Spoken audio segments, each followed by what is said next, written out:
Les fêtes de fin d'année approchent et de plus en plus de personnes commencent à se poser la question: devrais-je faire mes achats en ligne ou en magasin pour réduire mon impact environnemental?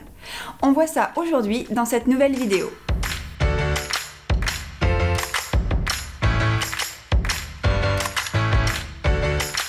Coucou tout le monde!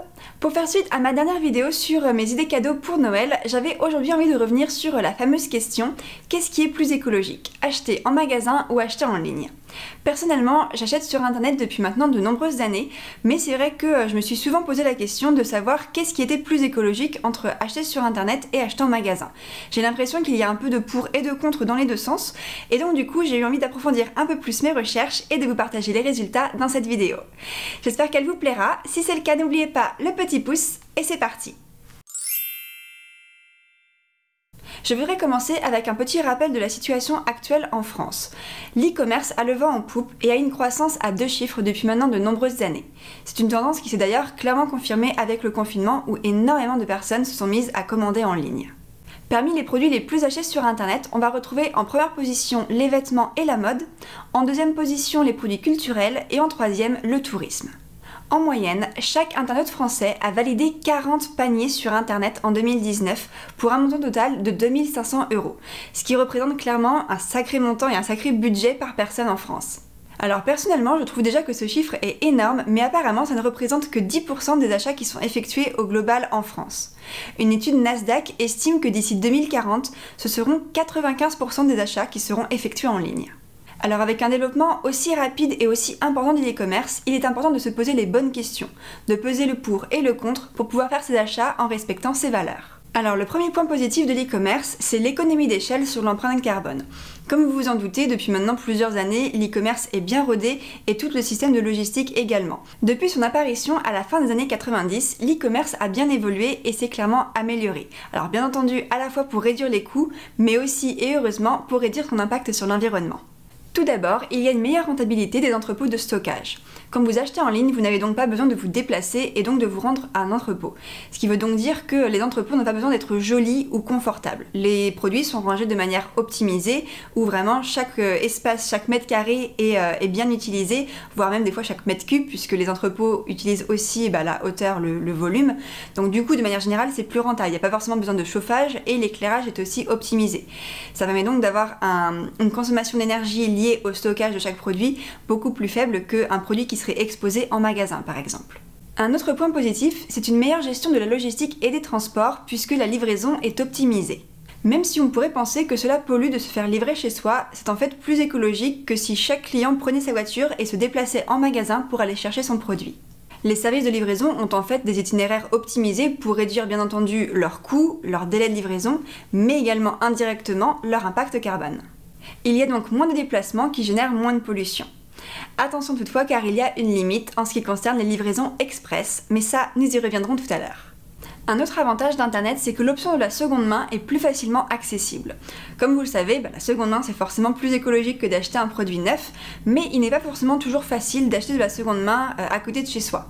Les vide-greniers par exemple ne sont en général disponibles que l'été, et ensuite tout ce qui est vide dressing ou même Le Bon Coin implique d'avoir une personne vraiment à proximité, et ce n'est pas toujours le cas. Du coup, les plateformes en ligne comme Le Bon Coin, Vinted ou encore eBay permettent en fait de donner plus de visibilité à vos produits et du coup de vendre plus facilement en ligne. Donc du coup, la contrepartie, c'est qu'il va forcément y avoir un peu plus d'envoi postal, en tout cas d'échanges par colis, puisque du coup, il y aura peut-être des ventes qui vont se faire à l'autre bout de la France, mais ce sera toujours plus écologique que d'acheter un produit neuf qui de toute façon aura fait pas mal de chemin pour venir jusqu'à chez vous. Côté consommateur, c'est également positif puisque l'offre va être plus large vu que forcément ça va toucher toutes les personnes en France. Ce sera également plus simple, plus accessible, vous allez pouvoir utiliser les filtres et vraiment trouver ce que vous voulez plutôt que de vous limiter à ce que vous pourriez trouver autour de chez vous. Alors bien entendu, inutile de rappeler que acheter en ligne, ça offre un certain confort d'achat. Vous pouvez le faire depuis chez vous, vous pouvez acheter même depuis votre canapé, mais ça vous permet également d'avoir accès à une plus large gamme de produits, de voir vraiment toute l'offre existante, de pouvoir comparer les prix, de pouvoir aussi comparer les caractéristiques et de pouvoir faire votre choix de manière plus raisonnée avec toutes les cartes en main. Puisque en achetant sur internet, vous allez souvent avoir beaucoup plus de détails, vous allez avoir la description, la composition, et vous aurez peut-être plus d'informations que ce que vous pourriez trouver en magasin, ce qui vous permet donc de trouver le produit qui correspond le mieux à votre besoin. Enfin, le fait d'acheter en ligne permet également d'éviter des déplacements en magasin qui auraient été inutiles si par exemple le magasin n'a pas le produit que vous cherchez. Alors même s'il y a plein d'avantages à acheter en ligne, il y a également pas mal de côtés négatifs. Tout d'abord, la consommation d'énergie n'est pas forcément celle à laquelle on pourrait penser. Puisque comme je vous le disais, il n'y a en effet pas tout ce qui est consommation d'énergie liée aux entrepôts, ou en tout cas plutôt liée aux magasins, mais par contre, vous allez quand même avoir tout ce qui est consommation d'énergie liée au fait que vous naviguez en ligne, puisque comme vous le savez, la consommation d'énergie liée à Internet n'est pas anodine.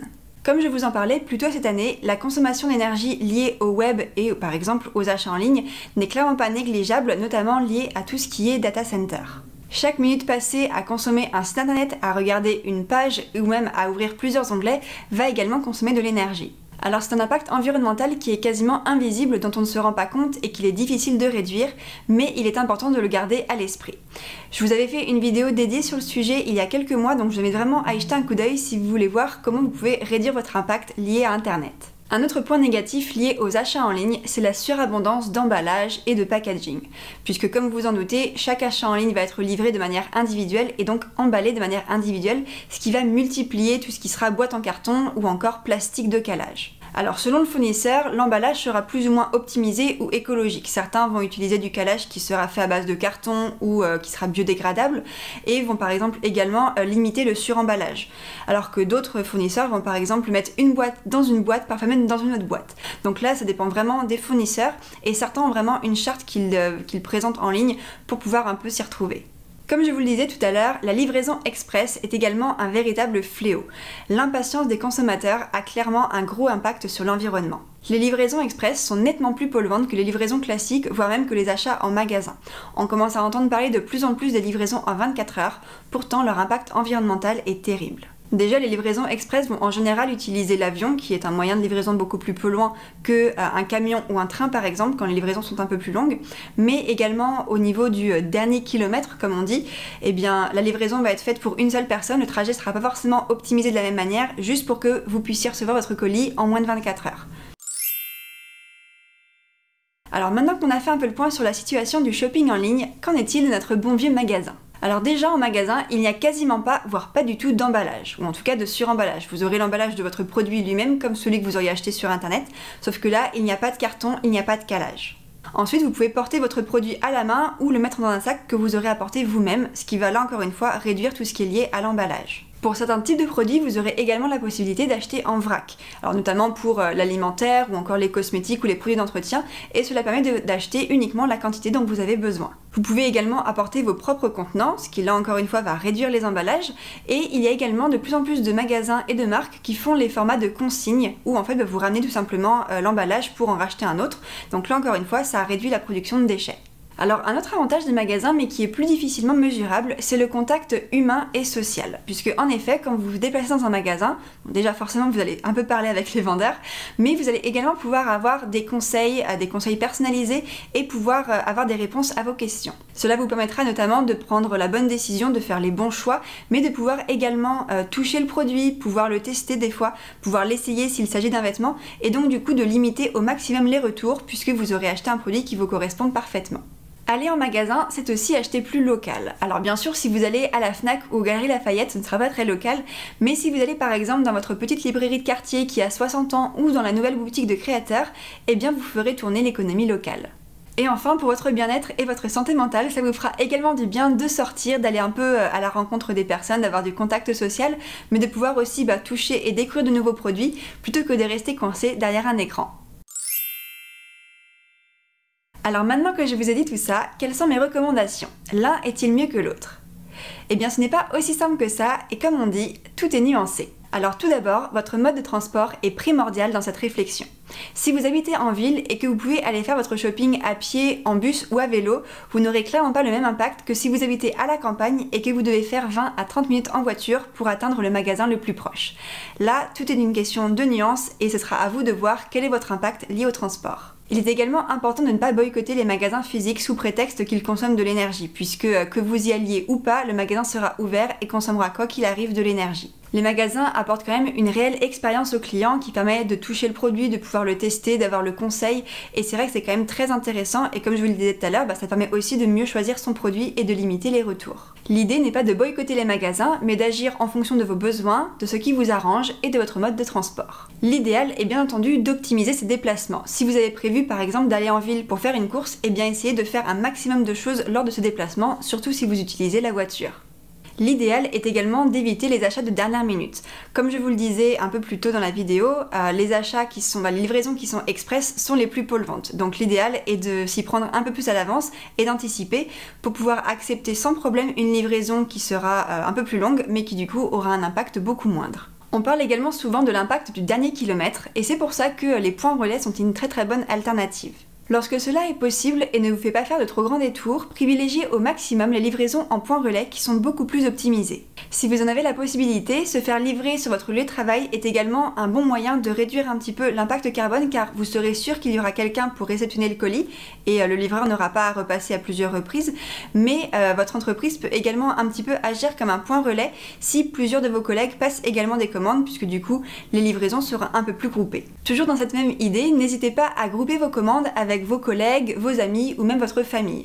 Si vous allez passer une commande par exemple sur un site internet et que vous n'êtes pas trop pressé, n'hésitez pas à passer le mot autour de vous et de voir si d'autres personnes ne seraient pas intéressées pour passer commande sur le même site. En faisant ça, cela vous permet de 1 de diviser les frais de port entre vous tous, mais surtout ça réduira l'impact carbone de cette livraison. Lorsque cela est possible, centralisez au maximum vos commandes sur un seul ou quelques sites. L'idéal est d'utiliser des sites comme par exemple des marketplaces où vous avez plusieurs marques et plusieurs types de produits disponibles sur le même site, plutôt que de passer une commande d'un produit sur chaque site différent, où là du coup vous allez avoir plein de paquets différents. L'idée étant d'avoir un maximum de produits dans une seule boîte pour réduire l'impact carbone de chaque produit. Essayez de bien vous renseigner sur votre achat, de bien regarder le guide détail ou de lire les caractéristiques afin d'être sûr du produit que vous achetez et que vous n'ayez pas besoin de le renvoyer.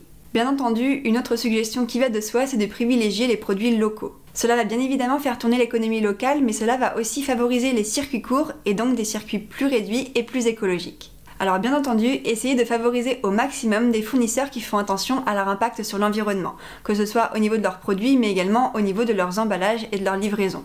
Vous aurez sûrement une page dédiée sur leur site qui explique un petit peu ce qu'ils font pour la planète, mais c'est vrai que de plus en plus de marques font cet effort de transparence, de vous expliquer un petit peu plus quels sont leurs choix, leurs démarches, et vous allez avoir de plus en plus d'entreprises, de marques et de sites internet qui vont avoir une livraison plus écologique ou plus optimisée par exemple. Il y a quelques mois, j'ai notamment acheté une paire de chaussures sur le site de Allbirds, qui est une marque de chaussures éco-responsable que j'aime beaucoup, et j'ai été ravie de découvrir au moment de la réception de mes chaussures qu'elles étaient livrées directement dans la boîte à chaussures et qu'en fait l'étiquette de livraison était collée sur la boîte à chaussures et qu'il n'y avait pas de suremballage. Et donc voilà, il y a de plus en plus de marques qui sont comme ça, et c'est pour ça que c'est important aussi de bien choisir les sites sur lesquels on fait ses achats. Et enfin, comme je vous le disais, essayez de privilégier la seconde main. Acheter d'occasion, que ce soit local ou que vous vous fassiez livrer, sera toujours moins polluant que d'acheter un produit neuf. Beaucoup de plateformes de particuliers proposent de filtrer par région et parfois, votre prochain achat n'est qu'à 15 minutes à vélo. Alors comme vous pouvez le voir, il n'y a pas de réponse parfaite et il y a beaucoup d'éléments à prendre en compte pour savoir s'il faut faire un achat en magasin ou sur internet. Maintenant, vous avez peut-être un peu plus de clés en main pour prendre les bonnes décisions et pouvoir identifier ce qui est le plus adapté en fonction de votre mode de vie et de consommation. En fonction de la distance à parcourir, du lieu de production et même du type de produit, il est souvent plus écologique de se faire livrer en point relais, voire même chez soi, plutôt que de faire 30 minutes en voiture tout seul pour aller chercher un produit. Si vous habitez en centre-ville et que tous vos magasins préférés sont accessibles à pied, en bus ou en vélo, eh bien vous avez plusieurs options. Mais si vous habitez en campagne et que la voiture est vraiment le seul moyen pour vous d'accéder au magasin, eh bien il y a de fortes chances pour que la livraison, que ce soit en point relais chez vous ou groupée à plusieurs, soit l'alternative la plus écologique. Dans tous les cas, il ne faut pas non plus s'empêcher de vivre sous prétexte de vouloir économiser quelques grammes de CO2. Il est quand même important de sortir de chez soi de temps en temps, d'avoir des relations sociales, de pouvoir aller se promener, faire un peu de lèche-vitrine, voir un petit peu ce qui se fait. Et puis là, les fêtes de fin d'année approchent et c'est toujours agréable d'aller se balader et de profiter des décos de Noël. Là, ce sera vraiment à vous de voir en fonction de vos valeurs, quelles sont les limites que vous voulez vous mettre. Toutefois, si votre impact carbone vous dérange vraiment, vous pouvez également le compenser en plantant des arbres. Alors vous pouvez les planter vous-même, mais vous pouvez également passer par différentes plateformes comme par exemple le site Reforest Action qui est très bien fait et où en fait en répondant à quelques questions vous pouvez évaluer votre impact carbone sur l'année et le site vous suggère combien d'arbres vous pouvez planter pour compenser vos émissions de CO2. Et là du coup vous pouvez tout simplement faire un don sur le site et des arbres seront plantés en votre nom pour compenser votre impact carbone. Et voilà, j'espère que cette vidéo vous a plu et vous a un petit peu éclairé et donné quelques indications pour prendre les meilleures décisions et pouvoir choisir entre achat en magasin et achat en ligne. Comme vous avez pu le voir, il n'y a pas de réponse parfaite, ça dépendra vraiment de votre mode de vie, votre mode de consommation, votre mode de transport et plein d'autres petits détails, mais j'espère au moins avoir pu vous donner quelques petites astuces, quelques petites indications et que avec le temps, ça vous permettra aussi de prendre les meilleures décisions. En tout cas, si vous avez aimé cette vidéo, surtout n'oubliez pas le petit pouce. Moi, je vous souhaite une très bonne journée et je vous dis à très bientôt pour la prochaine vidéo. Bye!